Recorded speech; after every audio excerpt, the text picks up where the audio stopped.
Il était une fois une petite fille. Une fois, son riche père a épousé une méchante belle-mère. Elle s'est installée dans la maison avec ses 2 filles. Ils étaient beaux et blancs de visage, mais mauvais et cruels de cœur. Et puis vint un moment difficile pour la pauvre fille. Du matin jusqu'à tard dans la soirée, ils l'ont forcée à faire du sale boulot, porter de l'eau, chauffer la cuisinière, cuire les aliments, laver la vaisselle et faire la lessive. Et en plus, les demi-sœurs ont fait de leur mieux pour la contrarier autant que possible. Elles se sont moquées d'elle, ont versé des pois et du blé dans les cendres, et elle a dû s'asseoir et les cueillir. Le soir, quand elle était fatiguée du travail, elle devait se coucher non pas dans son lit, mais par terre, à côté du poêle. Et parce qu'elle était toujours dans la cendre, la poussière et la saleté, ses sœurs l'appelaient Cendrillon. Mais il arriva un jour que le roi commença une fête, qui devait durer 3 jours entiers, et convoqua toutes les belles filles du pays à la fête pour que son fils puisse choisir une épouse pour lui-même. Quand les 2 sœurs nommées ont appris qu'elles aussi pouvaient venir à la fête, elles ont immédiatement commencé à s'habiller et à se lisser. Cendrillon voulait aussi aller danser, mais sa belle-mère ne l'a pas lâchée, car elle n'avait ni robe ni chaussures et elle était sale. Et puis la méchante belle-mère a versé un bol de blé dans les cendres, et a dit que si Cendrillon le ramassait en 2 heures, alors elle pourrait aller avec ses sœurs. Cendrillon est sorti dans le jardin, et a pleuré. Et puis 2 colombes blanches ont volé, suivies par tout un troupeau d'oiseaux différents. Ils se sont jetés sur les cendres et ont commencé à picorer, ils ont donc choisi tous les grains dans un bol. En moins d'1 heure, ils ont terminé leur travail et tout le monde est rentré. Cendrillon a apporté un bol à sa belle-mère, a commencé à se réjouir, pensant qu'elle pourrait aller à la fête. Mais sa belle-mère ne voulait pas la laisser entrer de toute façon. Elle tourna le dos à Cendrillon et se précipita avec ses 2 filles au bal. Quand il ne restait plus personne à la maison, Cendrillon s'assit par terre et pleura de chagrin. Et puis 2 colombes blanches ont volé, suivies par tout un troupeau d'oiseaux différents, et ils ont jeté leurs robes et leurs chaussures, brillantes et tout en or. Elle a rapidement mis cette robe et est venue vers la mariée. Ils ont vu ses demi-sœurs et sa belle-mère et ont pensé que ce devait être une étrange princesse. Elle était si belle dans sa robe dorée. Il ne leur est jamais venu à l'esprit que c'était Cendrillon. Le prince est venu à sa rencontre, lui a pris la main et ils ont commencé à danser. Et il aimait tellement Cendrillon qu'il ne voulait danser avec aucune autre fille. Elle a dansé jusqu'au soir et a voulu rentrer chez elle, mais le prince lui a demandé de la voir partir. Il voulait savoir de qui il s'agissait et où elle vit. Mais Cendrillon s'est enfui de lui et est monté sur le pigeonnier. Le prince a ordonné de détruire le pigeonnier, mais il n'y avait personne dedans.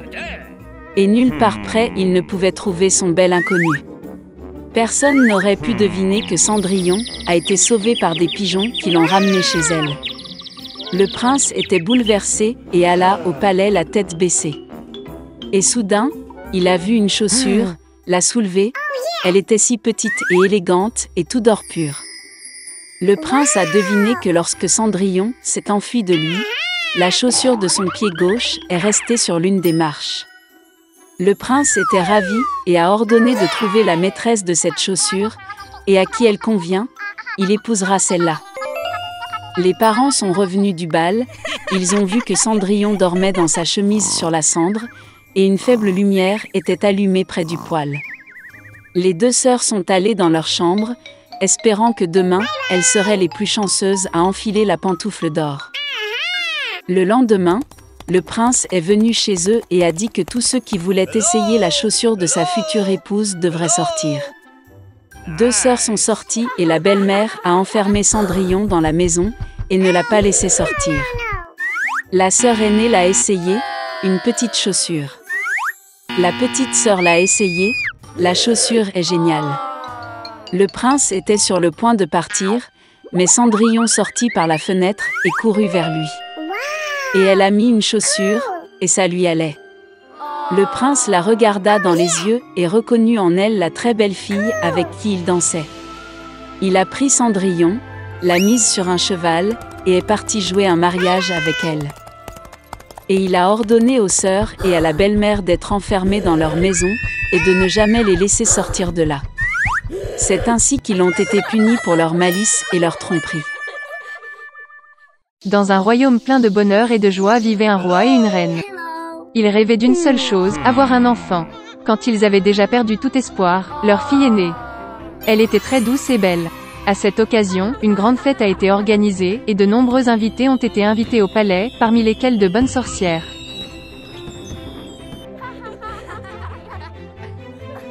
L'accueil le plus chaleureux et le plus cordial leur a été réservé. Mais le roi et la reine ont commis une grave erreur, ils ont oublié d'inviter une autre sorcière. Elle n'avait pas quitté sa tour depuis de nombreuses années et tout le monde pensait qu'elle était morte depuis longtemps. Lorsque le moment est venu de faire des cadeaux à la princesse, les fées l'ont généreusement récompensée par sa beauté, son bon cœur, son intelligence, une belle voix, la capacité de danser et de jouer de divers instruments de musique.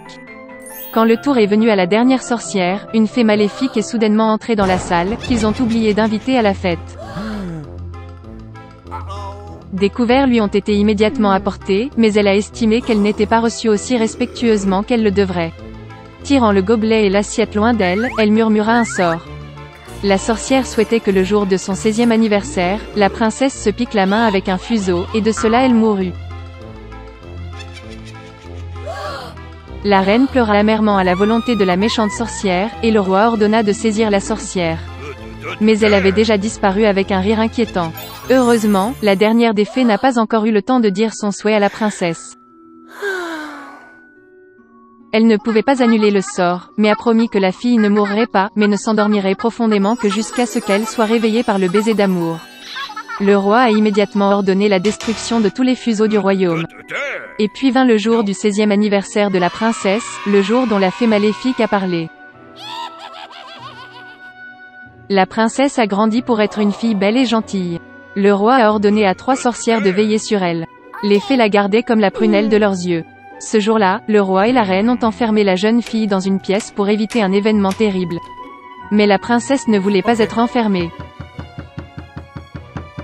Soudain, une porte apparut dans le mur de sa chambre, que la jeune fille n'avait jamais vue. Elle a entendu des sons étranges à l'extérieur de la porte. Brûlant de curiosité et ne sachant pas ce qui l'attendait, la fille entra en elle. La porte menait à une pièce sombre dans laquelle une femme était assise dos à la princesse. Elle tournait. La fille n'avait jamais vu un fuseau de sa vie. Elle est devenue curieuse. La princesse est allée au fuseau, l'a touché, a piqué son doigt et est tombée dans un sommeil profond. Et cette femme s'est avérée être une fée maléfique qui était très heureuse que son sort soit devenu réalité. Maintenant, tout le monde a appelé la princesse Sleeping Beauty. En apprenant le malheur, la gentille sorcière a décidé de plonger le roi et la reine et tout le royaume dans le sommeil jusqu'à ce que la fille se réveille. Bientôt, des forêts d'arbres et de buissons épineux si impénétrables se sont développés autour du château que personne ne pouvait passer à travers un tel fourré. 100 ans plus tard, un beau prince d'un autre royaume part à la chasse. Voyant de loin les tours du château abandonné, il se souvint de la vieille histoire de la Belle au bois dormant, que ses parents lui racontaient. Et le prince a décidé de rentrer. Il avait du mal à se frayer un chemin à travers les fourrés impénétrables d'arbres et de buissons épineux. Mais à la fin, le prince s'approcha des portes du château abandonné. Il fit le tour du château tout entier et regarda dans la salle du trône. Là, le prince vit le roi et la reine dormir. Puis, dans l'une des chambres, il a remarqué la Belle au bois dormant, elle dormait sur un lit décoré de fleurs. Le prince alla vers le lit, regarda la belle princesse et sentit l'amour remplir son cœur. Il ne pouvait pas se retenir et embrassa la Belle au bois dormant. Et à ce moment-là, elle ouvrit les yeux et vit un beau prince. Le roi et la reine se sont également réveillés, tout comme tout le royaume. Ils étaient ravis, et en l'honneur des mariés, le plus beau mariage que le monde ait jamais vu a été immédiatement organisé. Depuis, ils ont vécu heureux pour toujours.